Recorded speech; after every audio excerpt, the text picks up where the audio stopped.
Bienvenue ou bon retour, je suis Cassie et voici A Wicked World.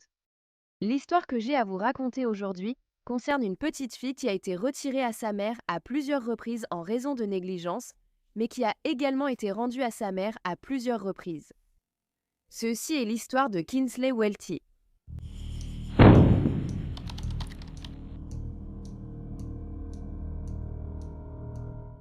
Kingsley Welty est né à Mooresville, dans l'Indiana, le 3 décembre 2018, de sa mère Toni McClure et de son père Bradley Welty. Elle avait 5 frères et sœurs, et on disait d'elle qu'elle était une petite fille aimante, attentionnée et adorable. Kingsley était toujours très heureuse, et elle adorait faire rire les gens autour d'elle. Elle adorait Pat' Patrouille, Bubble Guppies, chanter Taylor Swift en voiture et se déguiser. En décembre 2018, alors que Kingsley n'avait que 3 semaines, sa mère a appelé les services d'urgence après que Toni ait eu un problème médical. Cependant, à leur arrivée au domicile, les policiers ont constaté une situation bien plus urgente nécessitant leur attention. La maison était tellement sale que la police a déclaré que c'était l'une des pires conditions de vie qu'ils aient jamais vues. C'était absolument répugnant. Les ordures semblaient jamais sorties, avec des mouches et des asticots partout, aussi bien dans le salon que la cuisine. Puis, dans la salle de bain, la police a trouvé des toilettes remplies d'excréments qui semblaient n'avoir jamais été nettoyées. Chaque pièce de la maison a été décrite comme un cauchemar dangereux. Kingsley et sa sœur aînée, alors âgée d'1 an, ont été retrouvés rampant dans la maison sale avec des couches souillées. Et le sol sur lequel elles rampaient était jonché de saleté, d'ordures et de mégots de cigarettes. Les agents ont également remarqué que les bébés jouaient avec de vieilles pommes de terre et qu'ils étaient assis à côté d'un matelas sale, d'un canapé sale et d'un cendrier plein de cigarettes. Les 2 bébés étaient également à portée d'aliments périmés et moisis ainsi que d'objets tranchants. Complètement dégoûtés à ce stade et inquiets pour les enfants présents dans la maison, les policiers ont contacté les services de protection de l'enfance pour qu'ils viennent jeter un œil. Quand la mère de Kingsley, Toni, a appris la venue des services de protection de l'enfance, elle a paniqué. Kingsley, comme je l'ai dit, qui n'avait que 3 semaines à l'époque, avait été trouvée mal nourrie, les lèvres pâles et sèches, et elle avait de la saleté sur le dessus de la tête, les mains et les pieds. Kingsley était en état de retard de croissance. Elle avait même perdu du poids depuis qu'elle était rentrée de l'hôpital seulement 3 semaines auparavant. Et lorsque les agents ont donné un biberon à la petite Kingsley, qui avait clairement faim, elle l'a bu comme si elle n'avait pas mangé depuis longtemps. La mère de Kingsley, Toni, ainsi que son père, Bradley, ont tous deux été arrêtés à ce moment-là. Toni a été inculpée de 4 chefs de négligence et Bradley de 2. Après l'incident, Toni McClure a plaidé coupable d'un chef de négligence et les 3 autres charges ont été abandonnées. Toni a finalement été condamnée à 900 jours de prison. Cependant, elle n'a finalement purgé que 21 de ces jours avant d'être libérée et condamnée à la place à 540 jours de probation. Une fois qu'elle avait été retirée du foyer, Kingsley est allée vivre dans une famille d'accueil pendant un certain temps et elle a également vécu un peu chez ses grands-parents paternels. Lorsqu'elle était en famille d'accueil, sa mère d'accueil l'adorait et disait que Kingsley était une fillette heureuse et en bonne santé. L'une des mères d'accueil de Kingsley avait même essayé de l'adopter. Malheureusement, elle a été retirée et rendue à sa mère avant que cela ne soit possible. Les grands-parents de Kingsley ont également déclaré qu'ils auraient été plus qu'heureux de s'occuper de la petite fille de façon permanente. Cependant, en raison de la politique de réunification des services de protection de l'enfance, Toni a pu se battre pour récupérer la garde et elle a gagné. Pendant 2 ans, les services de protection de l'enfance visitaient Toni, Kingsley et les autres enfants pour prendre de leurs nouvelles. Et ils retiraient les enfants du foyer à plusieurs de ces occasions. Souvent, quand les services de l'enfance vérifiaient auprès de Toni, Kingsley et ses frères et sœurs, ils ne les trouvaient pas. Après que Kingsley ait été retirée à sa mère pour la 2e fois, elle est retournée vivre chez ses grands-parents paternels. Et ils ont dit que cette fois-ci, Kingsley avait des bleus de la tête aux pieds et qu'il lui manquait des touffes de cheveux. Elle était aussi très maigre et pendant les premières semaines où elle était chez eux, elle avait constamment faim. Comme les services de protection de l'enfance n'ont pas bien présenté l'affaire au tribunal, il a fallu rendre les enfants à Toni une fois de plus quelques mois plus tard. Après que la mère a récupéré la garde des enfants, la situation ne s'est pas améliorée, comme souvent. Un contrôle de bien-être a eu lieu sur Kingsley et ses frères début 2021. Et après la visite, les grands-parents de Kingsley ont dit qu'ils craignaient que leur petite fille ne meure. Sa grand-mère, Tricia Welty, a même supplié les services de protection de l'enfance, leur demandant de la retirer du foyer, mais ces supplications ont été ignorées. D'autres personnes ont signalé des abus dans la maison de Tony au service de protection de l'enfance au fil des ans. Cependant, aucune solution permanente pour protéger les enfants n'a jamais été mise en place. Puis, le 9 avril 2024, la police métropolitaine d'Indianapolis a été appelée peu avant 17h15 pour une urgence dans le pâté de maison 6005 Cent de Denver Drive. Le signalement concernait un enfant inconscient. Tony avait été celui qui avait appelé le 911. Lorsqu'elle a appelé, elle a signalé que sa fille Kingsley s'était effondrée soudainement. Ensuite, elle avait commencé à émettre un bruit de gargouillement et ne répondait plus. Lorsque les ambulanciers sont arrivés, ils ont trouvé Kingsley allongée, inerte, sur le sol du salon. Kingsley semblait être dénutrie. Elle avait aussi des poux sur la tête et des excréments sur les mains et les pieds. Son corps portait aussi des traces de morsures humaines. Les secours ont transporté Kingsley à l'hôpital Riley pour enfants, où elle est décédée. La petite fille ne pesait que 9,5 kg au moment de sa mort, ce qui était moins à 5 ans que ce qu'elle pesait à l'âge de 2 ans. La cause et les circonstances de sa mort restent inconnues pour l'instant. Cependant, on pense qu'il est très probable que Kingsley soit décédée de malnutrition et sa mort sera probablement considérée comme un homicide dû à la négligence. Les détectives ont commencé à enquêter dès qu'ils ont trouvé Kingsley inconsciente chez elle. Ils avaient recueilli des preuves à la maison ainsi qu'à l'hôpital. Simultanément, les services de protection de l'enfance ont pris en charge les autres frères et sœurs de Kingsley. Alors que la police fouillait l'appartement où Kingsley vivait avec sa famille, ils ont trouvé un petit placard dans la chambre de son frère qui était bloqué par une commode. En regardant dans ce placard, les agents ont fait une découverte absolument horrible. L'intérieur du placard était couvert d'excréments, y compris des empreintes de mains faites avec des excréments. Le placard empestait aussi l'urine. Dans le placard, les détectives ont aussi trouvé des vêtements très sales qui semblaient appartenir à une fillette. Les autorités détermineront plus tard que ce placard condamné était l'endroit où Tony avait forcé sa fille Kingsley à passer la majeure partie de son temps, enfermée dans ce petit placard sale et répugnant. Et ce qui est encore pire, c'est que ce placard se trouvait dans la chambre de son frère. Donc, pendant qu'ils étaient allongés là à dormir la nuit, ils savaient que leur sœur était enfermée dans le placard, en train de mourir lentement. Lorsque la police a interrogé Tony, elle a affirmé que c'était son petit ami Ryan Smith, avec qui elle vivait, qui avait blessé Kingsley. Tony a affirmé que c'était lui qui lui avait infligé toutes ses blessures et qui l'a maltraité. Quand son histoire s'est effondrée, Tony a finalement avoué la vérité aux enquêteurs. Le jour où sa fille est morte, Tony a dit qu'elle l'avait forcée à rester debout dans un coin, le visage tourné vers le mur. Elle aurait été punie pour avoir mal agi. Tony a aussi dit à la police qu'elle mettait souvent Kingsley dans ce placard et se contentait du minimum pour la nourrir. Elle lui donnait généralement un seul petit repas par jour, même si Kingsley se plaignait souvent d'avoir soif et faim. Tony a dit qu'elle savait que ses actions finiraient par tuer son enfant, mais qu'elle voulait qu'elle sorte de sa vie. Tony a également déclaré aux enquêteurs que son petit ami Ryan et sa mère Tammy avaient eu une explication avec elle et lui avaient tout dit qu'elle ne pouvait pas continuer à traiter sa fille de cette façon, sinon elle mourrait. Ils lui ont aussi dit de chercher tout de suite de l'aide pour Kingsley. Mais Tony croyait que sa fille Kingsley la détestait parce qu'elle avait déjà été retirée par les services de protection de l'enfance. Et lorsque Ryan, le petit ami de Tony, a été interrogé plus tard, il a aussi dit que Kingsley le détestait. Et il a dit aux enquêteurs que Kingsley allait souvent toute seule dans le placard. Tony admettra également avoir giflé et mordu sa fille. Elle a reconnu que tout ce qu'elle avait fait à Kingsley était mal, mais qu'elle craignait de demander de l'aide de peur de perdre ses autres enfants. Tony a ensuite dit aux détectives qu'elle savait qu'elle avait abandonné et échoué sa fille Kingsley. Donc, Tony McClure a ensuite été placée en état d'arrestation et elle a été inculpée de 2 chefs de meurtre ainsi que d'un chef de négligence envers une personne à charge ayant entraîné la mort, de coups et blessures sur une personne de moins de 14 ans et de séquestration criminelle. Elle a été détenue sans possibilité de libération sous caution. De plus, le petit ami de Tony, Ryan Smith, âgé de 27 ans, a également été placé en état d'arrestation et il a été inculpé de 3 chefs de négligence envers une personne à charge ayant entraîné la mort et d'un chef de séquestration criminelle. Il a ensuite été détenu sous caution, fixée à 50 000 $, mais il a fini par payer cette somme et a été libéré seulement quelques jours plus tard.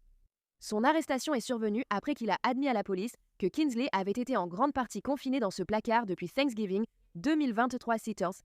Au cours des 3 à 4 derniers mois de sa vie, il a déclaré ne l'avoir vu sortir du placard qu'une dizaine de fois.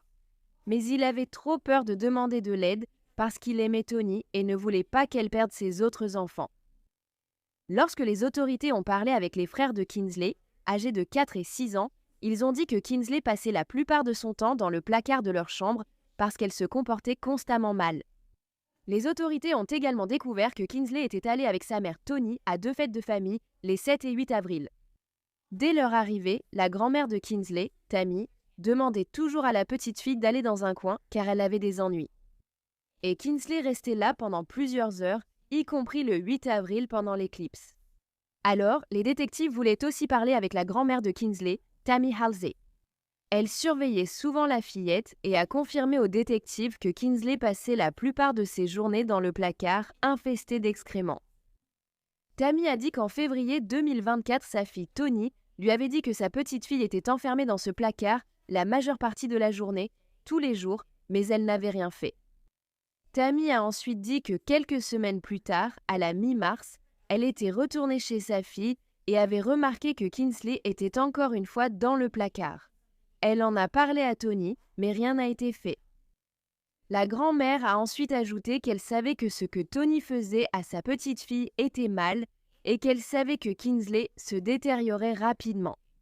Elle a dit qu'elle avait envisagé d'appeler les autorités, mais qu'elle voulait donner une autre chance à sa fille de régler les choses, car elle ne voulait pas qu'elle perde tous ses enfants. Peut-être que cette femme doit vraiment perdre tous ses enfants. Absolument. Oui, elle doit perdre tous ses enfants. La dernière fois que Kingsley avait l'air complètement normal, selon sa grand-mère Tammy, c'était en fait en octobre 2023.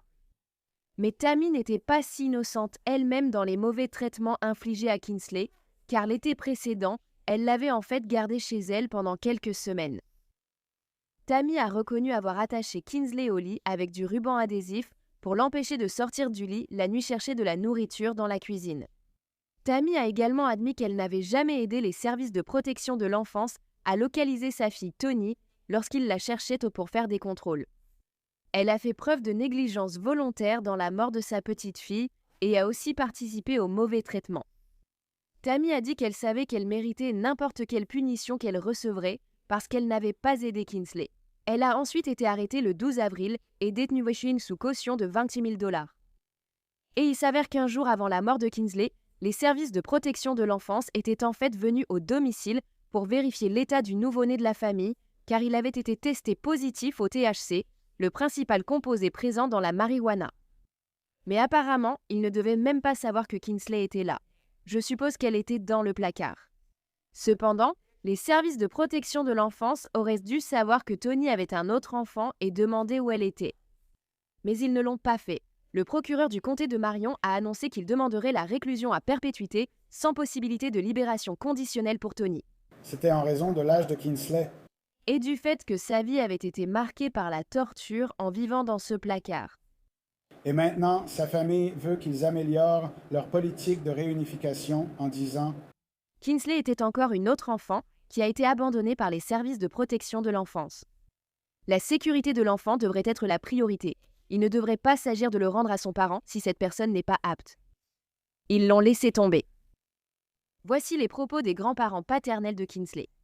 Si les parents ne vont pas bien et ne protègent pas, et que l'État ne le fait pas non plus, qui va les protéger? Nous ne voulons tout simplement pas que sa mort soit vaine. Nous voulons du changement. Nous ne voulons plus que d'autres enfants aient à mourir à cause de l'échec du système. Ce n'est pas juste. Elle était chez nous, elle était en sécurité et elle était aimée.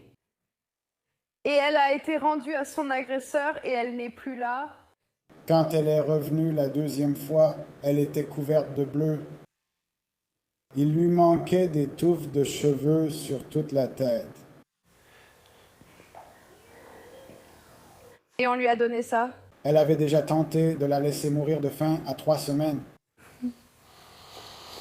Et ils l'ont rendue. Après une visite de contrôle en 2021, les grands-parents disent qu'ils craignaient que Kinsley ne meure. J'ai supplié le DCS avant cette affaire au tribunal. J'ai exprimé toutes mes inquiétudes à ce sujet, chaque détail, et j'ai été ignoré. Les Welts veulent que le DCS améliore son processus de réunification. Votre priorité devrait être les enfants, leur sécurité. Vous ne devriez pas les rendre aux parents concernés si ce n'est pas une personne sûre pour eux. Et ils l'ont laissé tomber. Je veux juste que justice soit faite pour Kinsley. Je prie Dieu pour qu'il n'obtienne pas une réduction des chefs d'accusation et que toutes les accusations soient maintenues. Une cagnotte GoFundMe lancée par d'autres membres de la famille de Kinsley les a aidés à financer ses funérailles, dont une pierre tombale de princesse. Tous les fonds supplémentaires collectés serviront à créer une fondation au nom de Kinsley pour aider d'autres enfants de l'Indiana assassinés par le système défaillant des services de protection de l'enfance. Et des funérailles privées ont été organisées pour Kinsley Welty.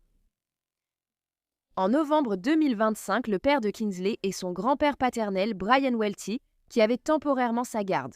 En 2021, ils ont intenté un procès pour négligence et décès injustifié contre le département des services à l'enfance de l'Indiana et les travailleurs sociaux.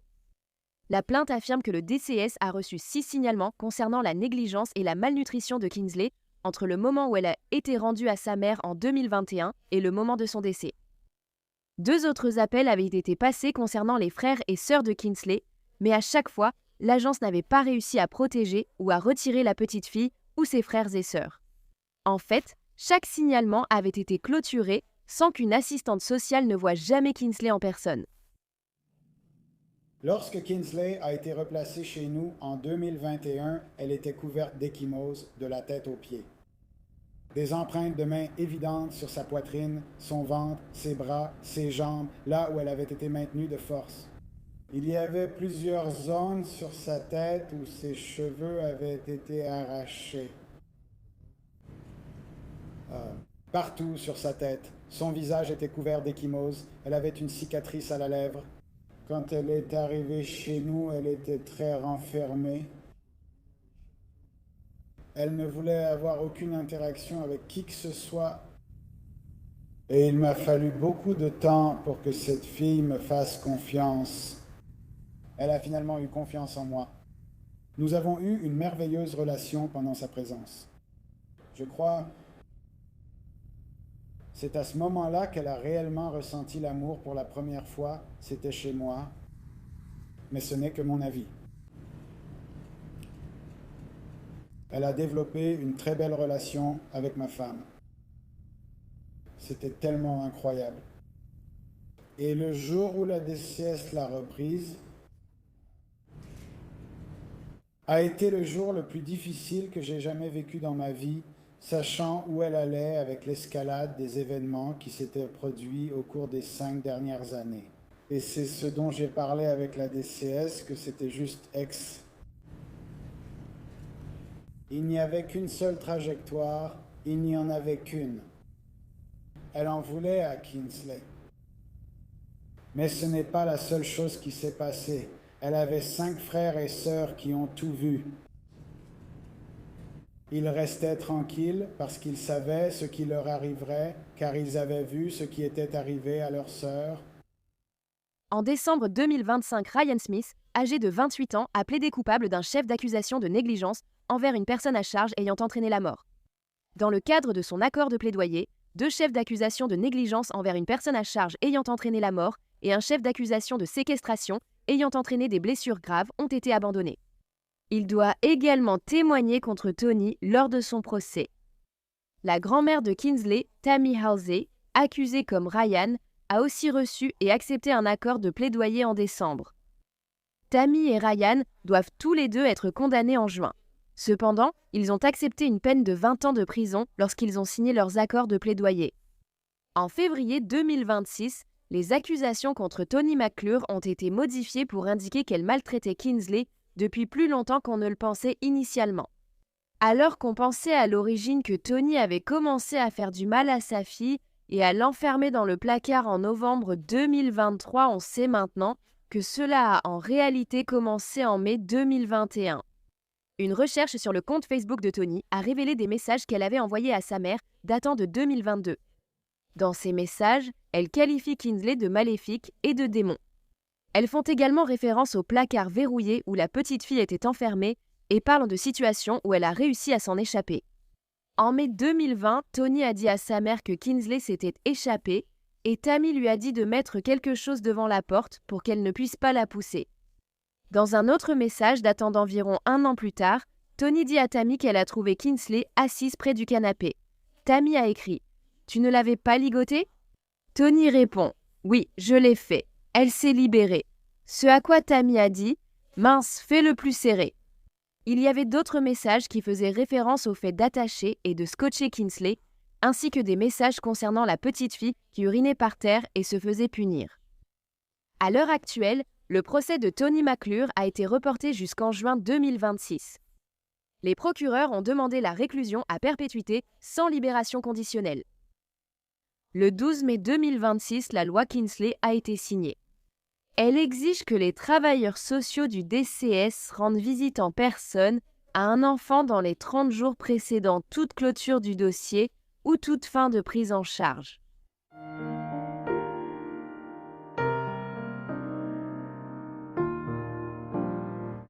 Merci d'avoir écouté l'histoire de Kingsley aujourd'hui.